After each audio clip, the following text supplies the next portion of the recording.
Веќе од новата формулација на моделите на Jeep може да се свати дека се оди на поедноставување на понудата, која порано кај купувачите делуваше збунувачки.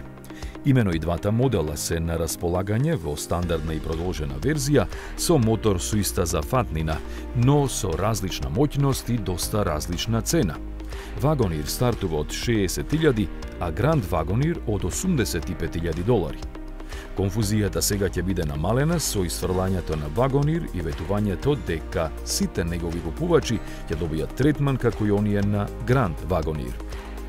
Неговата обновена генерација, која треба наскоро да ја очекуваме, би требало да има 3-литарски 6-цилиндричен мотор со 2 турбокомпресора и 420, односно 540 конски сили. Се споменува и хибридна варијанта со системски 663 коњи, но за конкретна потврда на тоа сепак ќе мора да почекаме.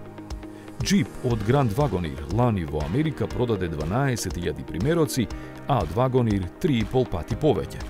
Двата модела заедно учествуваат со нешто под 10% во вкупната продажба на марката, која изнесуваше 588.000 возила.